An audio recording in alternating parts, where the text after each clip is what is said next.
There's a food crisis in America's future. We take for granted how easily we obtain our food from restaurants or grocery stores. Yet we have recently seen how fragile these endpoints of a more extensive food distribution system are. Even in the best of times, there are regular recalls on foods for health and safety reasons. Even the best of times, natural disasters can completely grind to a halt the fragile food supply system. If you're dependent upon that system to even buy your bulk supplies, there's a good chance you might be caught up in its collapse. In this video, I'll examine how your dollar is increasingly becoming more and more worthless and buying you less, the food desperation that may be looming on the horizon, the current fragile state of the food supply system, and the real systems you can implement today to prep yourself to weather even the worst of disasters, be they human-made or natural. So let's jump in. Please consider subscribing to our newsletter by clicking on the link in the description and comment section below. If you enjoy this video, please subscribe and click the like button to help the channel grow. Foodflation and shrinkflation. Foodflation is a continuous rise in the price of food, which is higher than the general inflation level. You can see this in real time by visiting your local grocery store. The carts have gotten smaller, but your receipt total keeps getting higher. Food prices are soaring faster than both inflation and incomes all around the world. This is happening right now at an accelerated rate due to the events of last year, and it will continue into the foreseeable future. Ultra-loose monetary policies and an anticipated post-pandemic economic recovery have driven up the prices of raw materials. As companies already under pressure from pandemic-related disruptions and rising transport and packaging costs initially foot the bill, they will pass the added costs on to the consumers. Over the next few years, food costs will continue to go up. Global food prices soared to a 6-year high in January 2020, and the total cost of that spike has only just begun to be passed on to the average consumer. Have you ever seen a price go up and then go back down? Probably not. Even before COVID and other disasters, food prices were on the rise. The last time the federal minimum wage was increased was mid-year 2009. It was increased to $7.25 an hour. Since that modest increase, a dozen eggs will cost you 12% more. The cost of a loaf of bread is 18% higher. Food and beverages as a whole category are almost up 25% higher. Prices were already accelerating upwards before several natural disasters and a faltering economy. When the dollar's buying power has decreased, so have the portions you're buying through a process called shrinkflation. In economics, shrinkflation is a process of items shrinking in size or quantity, or even sometimes reformulating or reducing quality while their prices remain the same or increase. Coffee, cans of tuna fish, breakfast cereal, hot dogs, even toilet paper have all shrunk in size over the years. They unveiled their quote-unquote new look, and guess what? It was significantly smaller. In a more stable marketplace, one where you have a choice between 3 or 4 grocery stores and good distribution channels, incremental cost increases can be absorbed across the food supply chain. When those prices are high for a sustained time, as they have been for several years now, the costs eventually get transferred to the consumer. When there are runs or shortages on any of the main staple foods, stores adjust their prices dramatically upwards. Pandemic price increases and an uncertain political future drove prices upwards last year, and prices typically don't go back down once they've gone up. Supply. The American diet, it does lack diversity. It's highly dependent on just a few staples. It's controlled by corporations and depends on a just-in-time delivery system that is incredibly fragile. Most Americans are dependent on obtaining all their food resources from a single store. If those workers go on strike or someone at the corporate offices determines that the store isn't profitable enough, the doors could be shuttered. In a nation of abundance, there are at least a few areas that have been declared food deserts where affordable and nutritious food just cannot be obtained. If the store is the final endpoint of the network, transporting the food to the market is another fragile network component. When the ice storm hit Texas, roads became impassable for a time. Food and gas distributions came to a halt. When the Iowa derecho struck in 2020, millions of acres of corn and grain silos were destroyed. Beyond those disasters, however, even consumer spending habits can leave food in overpacked silos.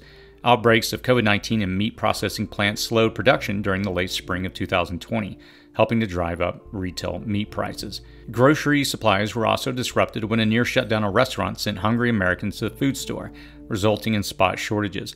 After COVID hit America, grocery purchases increased nearly 30%, but restaurants were forced to cancel orders.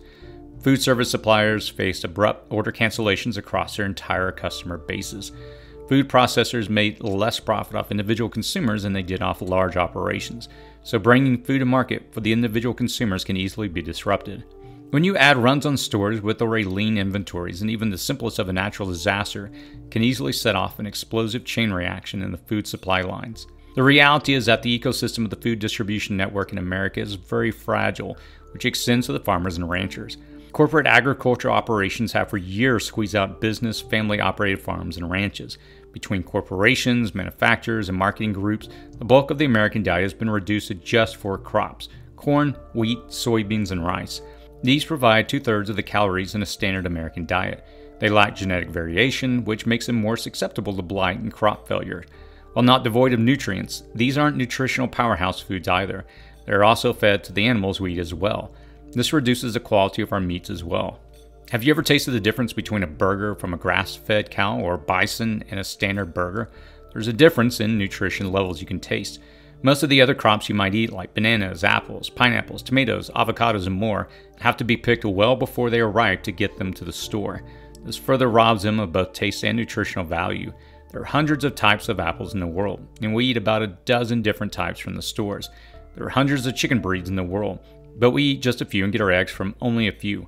Our dependence upon a select few animals and genetic diversity lacking crops also makes them susceptible to wide-scale collapse, like was seen with the Irish potato famine. Over 90% of the United States corn and soybeans are currently produced using very specifically isolated and modified genetically engineered varieties. The lack of genetic diversity could cause the crops to one day collapse. You don't have to look very far to see how fragile the entire food system is in America. You don't have to look any further than your pantry to see how our diet lacks diversity. It may look like you have a good variety when you open the door to your pantry or refrigerator, but really look at the base ingredients, then tour a farmer's market. When the United States food system is functioning correctly, the only benefit is that you can obtain food without foraging or growing it yourself. The plan, however, is so fragile and with so many parts just barely balanced that moving away from our agrarian foraging, even locally sourced foods, places us dangerously close to a food crisis. Desperation. With inflation on the rise and the dollar continuing to weaken, foodflation will continue to the point where some will be priced out of some stores altogether. America has not fully recovered from the millions of job losses experienced last year. According to a recent survey, an estimated 12% of U.S. adults have recently experienced some type of food shortage.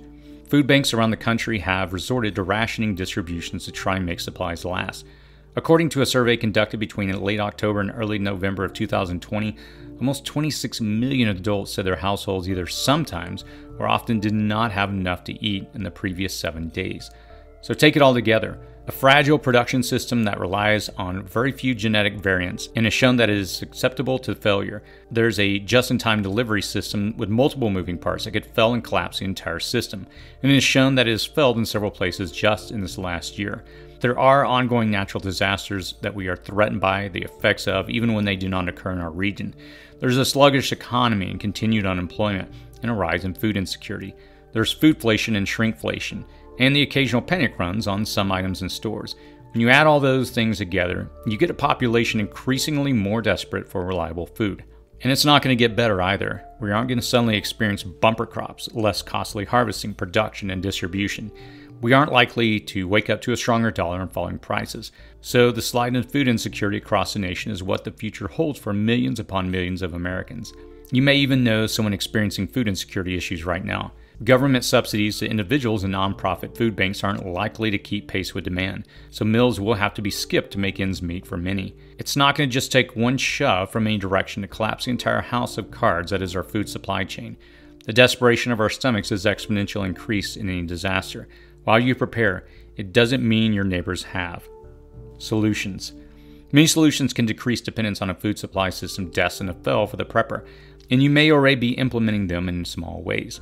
Now is the time to consider expanding your efforts. Here are several solutions that you can plug into your prepping to decrease your dependency on a food system that is likely to fail and increase your self-reliance. First, find local sources for some of your staples or become a local source provider. If someone near you or at a farmer's market selling eggs, strike up a deal for a dozen per week. They will appreciate the guaranteed business and you will have built a relationship. They may even consider raising chickens on your own. The same is true with local gardeners. I always have too many hot peppers at the end of the season, and I'm looking to trade for things I can't or don't grow. A friend of mine grows massive zucchinis. He gave me one last season. That's great on the grill. He tells me that he has more zucchini, kale, and tomatoes from just a few plants that his family can even eat. He trades them out to the neighbors. The key here is to build a local area network of resources and bartering. Then, if the more extensive food system fails, you still have a garden and small farm resources to keep food on the table. Second, stop throwing out food. You can dehydrate or freeze-dry vegetables and fruit before they go bad. You should can and preserve food that is in season. You can even can meat. You can pickle food. You can learn to make jerky, pemmican, and hardtack. The bottom line is that you should know the skills now to barter to and supplement your food stores. Relying upon stopping by the store on your way home to pick up a quick item, or just driving through for quick fast food meals depending upon a system you know will eventually fail. Take charge of your food stores and learn how to preserve them and use them. Third, eat your supplies. I can't stress this enough. Many people buy a few emergency food kits and call it done. That's a significant first step, so by all means do that, but supplement these kits with real food you can eat on a regular basis. If you don't eat them on a regular basis, start cooking and incorporating them into your diet. After disaster strikes is not the time for you to discover that your body really can't process beans and rice 3 or more times per week. After a disaster, don't expect that simply adding boiled water into a Mylar patch for the following days, weeks, months, or years will get you through. Ensure your food supplies include your staples like beans, rice, pasta, and canned foods, but supplement these with dehydrated fruits and vegetables. And make sure that you can also eat these things regularly in your diet. Get by on your own supply. Fourth, form or join a buyer's club and buy in bulk. Involve your family, friends, and like-minded preppers. Get together and agree on what you want to buy in bulk and where you can get the best quality for the best price. Get together as a group and do any other processing of excessive amounts you need for long-term storage. Eat a little and save a little back. View it as an opportunity to learn from others and to help others. Do you know someone that knows how to make preserves and this is your first season with a big harvest of homegrown strawberries, or you see an incredible deal on locally grown berries? This is a time to make arrangements and have them teach you in exchange for a few jars. You can also trade excess jars for other food items you may need. Obtaining food in bulk and learning how to process is an essential prepping skill set. Fifth, bake your own bread. If you want to start small, start with bread. You'll learn a skill you can apply to many other aspects of your cooking. More importantly, you will instantly save $3 or more per week if you eat bread 3 or more times per week. That is over $150 per year you will put directly into your own pockets. I say bread instead of cookies because baking cookies twice a week isn't going to be good for your health. Also, there are many different types of breads, minor tweaks here or there, various grains and flours, and variations. It may be fattening, gluten-free, flat, airy, grainy, fried, topped with other ingredients, or whatever you want. But knowing how to cook bread is a real solid step to free yourself somewhat from dependence on the fragile food supply system. You'll feel better, and you want to know the ingredients you're using are all things you know and not additives to extend shelf life. Finally, garden and forage some of your food.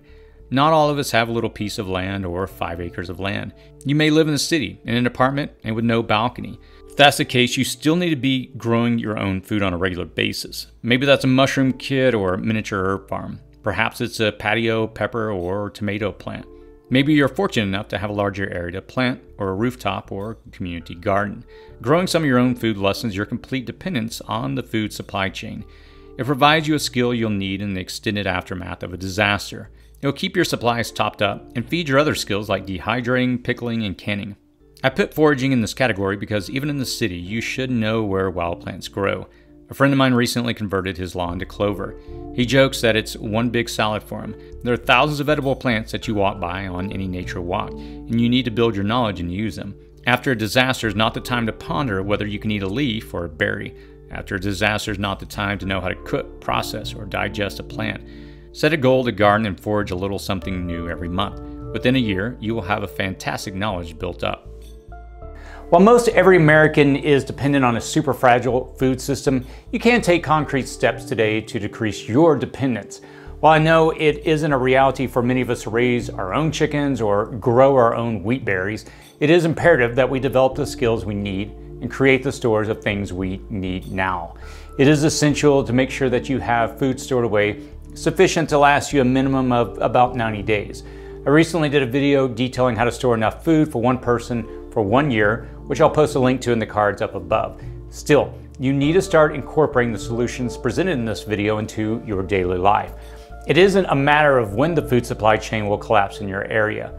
We have already seen that occur in pockets throughout the country. It's not a matter of when there will be a run on your local stores or when the restaurants are forced to close. We've already seen that happen this last year. We've also seen processing plants close, natural disaster wipe out crops, recalls on food, and a fragile, just-in-time delivery system completely halted. Don't let any of these events drive you to food desperation. Prepare now to keep your food on your table. What's your advice? What's the one thing about food you wish you would have known, or the one thing you're glad you did learn? Let us know in the comments section below. I try to read and respond to the comments within the first few hours after a video is released. If you found this video informative and helpful, please click that thumbs up icon. It's a little thing, but it helps us build our prepping community. I can notify you when other videos become available if you subscribe to this channel. And please visit me at cityprepping.com. As always, please stay safe out there.